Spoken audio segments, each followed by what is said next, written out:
there. I will check in with you guys time to time. But all right, hello Opus family. It is Kayla. I am back for Water Cooler Wednesday. So for those of you who haven't joined us yet this year, my name is Kayla Rowe. I am the client account consultant for Opus Management.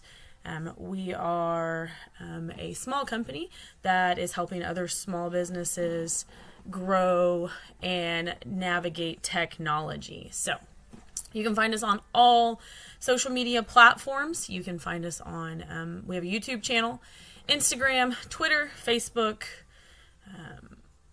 What else am I missing? LinkedIn. So join us there. We have not started our own TikTok account, but I do have one, so you can follow me at K to the Ayla there as we go live here. But most of that's my personal and my horse stuff, so you'll see that there. Welcome to February. We are our second weekend, and today we're going to talk about people and the culture that they create within the company. So for me, going through management and spending a lot of life in the corporate world, turnover and resignation were two things that were they were very icky words for us. You know, we really looked at our turnover and tracked that to see, you know, what was going on with the company. So it was a pulse to check, you know, the markets that we were running and the teams that we were managing. It wasn't always the best pulse check, I don't feel, because there can be things going on within that you don't know about. But the majority of the time, though, we were finding, you know, it was bad management, bad communication, bad decisions in hiring. Last week we talked about, you know, setting yourself up, interviewing well, and going through the hiring process. We also talked about, you know, when you are interviewed, some of the things that you need to look for and things that you need to ask. And this is going to kind of bounce off of that. So, you know, thinking about the questions that you would ask a company around their culture and what they do, how a manager manages. I went through at one point with a company, and you know, they really talked about servant leadership, and servant leadership to them and to me were two different things. And it sounded great, and everything that they said in the interview was amazing. I myself have a piece of servant leadership, but I am more of that flexible leader. Like, I'm going to use what's needed in the moment. There are different people that require different things, and especially in this day and age, you have to know who you're working with and who you're working for in order to really be a great leader for them. The game's changed, right? We all know that. There's been a huge change since 2020 and COVID and the change that it made, you know, and allowing for remote working, allowing for, you know, just a different workspace. The generations that are coming, they're different. They're different than we are. They're different than our parents were. It's just, we have a big mesh as you walk into the workplace, and your culture is so important to keeping your team, you know. When I left my last position, my boss and I had to have a really hard conversation, because for a long time I believed that people left people. People didn't leave companies necessarily. They left who they worked for. And as I tendered my resignation, it was really hard for me because I loved that manager. What I didn't love was the culture in the company. And it became very apparent to me that, you know, there was some changes going on in leadership. And while they were standing there and they were standing in front of us and telling us, you know, on a monthly basis that they were servant leaders, I didn't really feel that, right? Like, they weren't the right leaders. They weren't the people that really were, you know, taking the initiative to listen to the people that were closest to the problem. And I felt like, regardless of how great I did my job, where I was winning at, and what I was doing, my voice wasn't heard. it wasn't listened to. I was a subject matter expert in the position that I was in, and everything that I said and brought to the table fell on deaf ears. And that's really hard to stomach. And it wasn't my manager's fault at all. He absolutely did everything he could for me. He stood behind me. He supported me. He was truly a mentor to me in my role there. And there was nothing he could have done when I checked out of that culture to have kept me. And it was a really hard conversation, but I had trust in him, and he truly had an open door policy that I knew I could go to him and have a conversation with him and be honest and tell him what was going on with me and be able to close that door when I left. And I will forever be grateful for that. But the culture changed, and you could feel it. If your leadership in your company doesn't truly believe in their values, and they don't ooze that from every pore, like they're not taking the time to set up regular touch bases with you as an employee, not having a regular one-on-one is something that's very unengaging, unmotivating. Not feeling like I can come to my manager with a problem and be honest with them and talk through it. But feeling like I had to hide, if you start feeling like you have to hide things that you aren't doing, that's not creating a culture. That's not going to give you a company that's going to continue to grow and continue to thrive. As I was going through this, I started, looking up some of the statistics out there, just kind of around engagement and around turnover, because it's something that's always been interesting to me, right? So 82% of employees who undergo an effective onboarding process stay. They stay longer. So you can reduce your turnover significantly just by having an efficient and effective onboarding process. So whatever that looks like for you. For us at Opus, that looks like SharePoint and managing that process. So everything is laid out for you. You come on board, you get your video from our CEO that says, hey, we are so excited to have you for the team. Here's what's going to happen. Here's what you can expect from us over your next 3 months of onboarding. So that first crucial 90 days, here's what you can expect. Here's what's going to happen. Here is the plan for your entire onboarding, right? This is where you're starting. These are the expectations each week. This is what we expect you to have done. This is what you're going to learn. This is where you're going to be at. This is where we're going to turn you loose, right? So like Water Cooler Wednesdays has been on my list for a while, but the end of last year after I started, we kind of got all over the place, and it was just one of those things that we kind of dropped off. So mine and my manager's commitment this year was I will be here every Wednesday at 11:30. Whether I'm at my home office, whether I'm out on the road, whatever I'm doing, I will be here, guys, every Wednesday. Usually 11:30 Central, sometimes a little bit later. I do have demos and clients that I also, and accounts that I have to manage. So sometimes I get bumped. Last week we got bumped. So sorry I missed you guys 11:30, but I will be here on Wednesdays. Having that piece together and having that planner, and we actually utilize the planner in our Microsoft Office. So it's simple. It's there. I can add my boss to it. I can add our IT team to it. I can add the accounting team to it. Whatever it is that we need to just keep everybody on the same page and not a million emails going around, because there's nothing more annoying than, trying to figure things out and sending out a million emails and they're all coming back. Sorry about that. Random phone call in the middle of in the middle of my meeting. I should have turned that off. But so back on track. Like, as we go through this, if you haven't looked into your leadership style, it's definitely something. There's a ton of stuff out there, whether you're looking on Pinterest or Google, you can really look into what your leadership style is and how you lead, and go through those things. And then look for, as an employee, I look for someone whose leadership style fits what I need. I don't want a micromanager. I don't know that anybody wants, well, maybe some people do. I don't want a micromanager.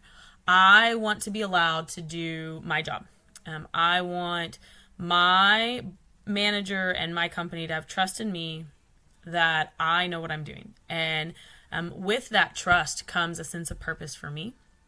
It just helps grow that culture and allows me to continue on doing a great job. If I start getting micromanaged, then it just creates a crutch for me. And I think that a lot of times we forget that we've hired great people. We don't trust in ourselves to trust the people that we've hired to do the job we've hired them for. If you don't do that, you just create more work for yourself, right? Allowing your team to grow can really help and gain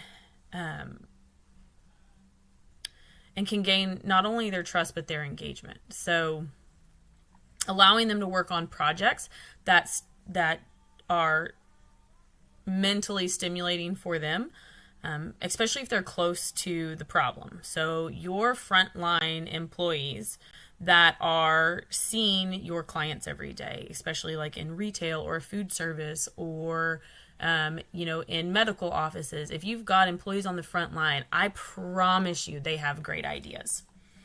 You cannot know what is going on in front of you if you are sitting in an office away from the action. You can have an idea, and if you were promoted from the front lines, that's amazing.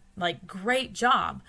But don't get detached. And I find and have found that if we sit back too long and observe from reports or observe from whatever's going on, within our computer and the reporting that we're watching, we tend to lose touch with the reality of what's going on in our business. So, and when I was managing, I like to spend a day every other week on the front lines. And, working with my teams and making sure that, one, they saw me out there and they had that direct communication with me. I was not just an email, not just a phone number that they could call. And that to me is where your open door starts. When you have a personal relationship and regular one-on-one meetings with your team, or your team members, your employees, with your manager, it just allows for a much more honest conversation. It allows the conversation to flow easier. There's not all the catch up that you've got to do. If I only met with my boss once a quarter, I would be concerned, right? We'd have a whole lot of catch up to do because a lot happens in a quarter. But talking to him on a regular basis, and I know every Monday TJ and I are going to talk. And it just allows me to, maybe a handful of things that I don't need right away, I can set those off and have those for my one-on-one. As I'm going through this, through Water Cooler Wednesday and talking to our Opus family, talking through the ideas and spitballing some things. It's not something I talk to him every day about, but, we cover it every week. Hey, what's your plan? Where are you headed this week with it? And he doesn't ever tell me, hey, no, you need to talk about this. It's, Kayla, go do what you want to do. Go talk about whatever it is, whatever hot topic has hit business. And I think that we don't spend enough time talking about the culture inside of our companies.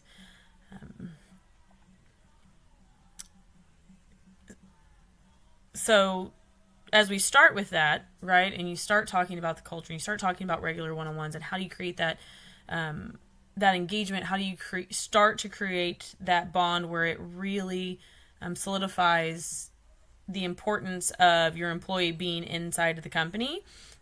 How do you continue to motivate and engage and draw out the best in the people that work for you?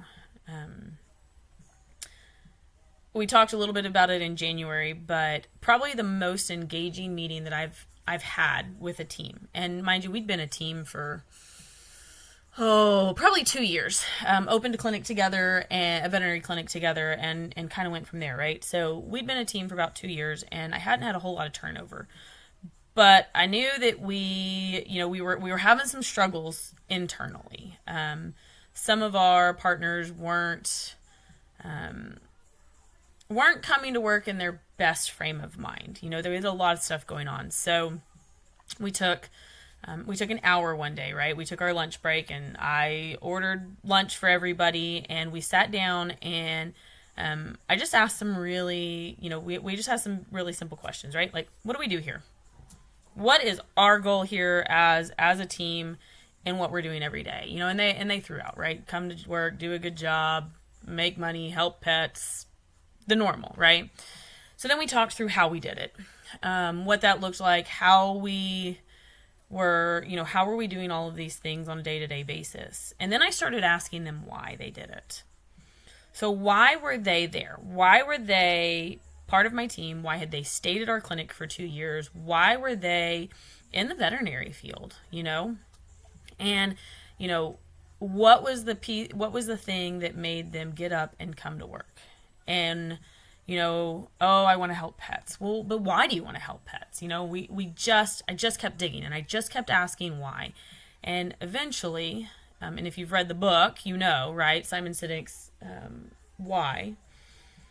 We really dug down into, it's really this deep-seated need in all of our guts to really help people and their pets, right? So animals can't talk, and businesses can't talk, but they're there, and they're there for a reason. And ultimately, I believe that we're all here to be the greatest versions of ourselves and to help others. You can be selfish, and you can do everything for yourself, but ultimately, what brings me joy, what gets me out of bed every day, is helping others, is using the gifts that I have and helping others. And, as we talked through that, you could really, your why and why you do things should make you emotional. It should really get to you. And if you have asked yourself why you're doing what you're doing and it doesn't make you emotional and you're not really seated to it, then you're not deep enough and you haven't asked enough hard questions yet.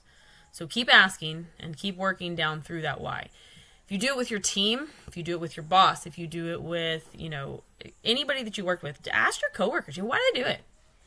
You're going to get a lot of different answers. And, we keep going and we keep asking, and you're really going to open up and be able to have some really honest conversations.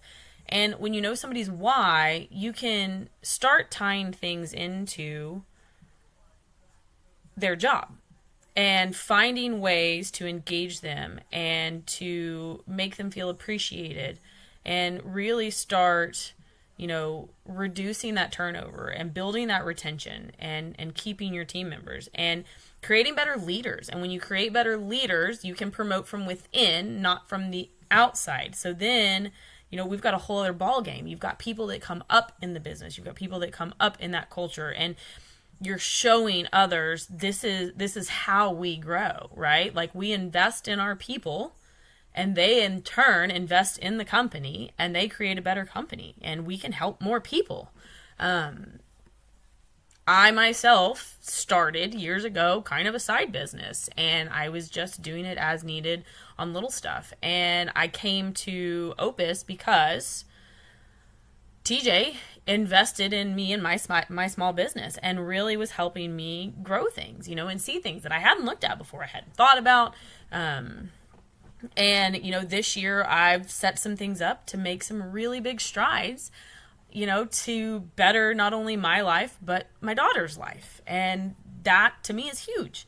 Now I'm here at Opus and I want to do the same thing. So I'm here every Wednesday and we're talking about these things that affect us that we don't necessarily always stop and talk about on a day-to-day basis. You can think about this in the aspect of your own family. What does the culture in your home look like? Is there truly, that what we call open door policy. You know, can you have honest conversations and work through things? Do you feel like you're engaged in your home? Do you feel like, I mean, we don't necessarily call it turnover. We really call it divorce in personal life when you're talking about a marriage.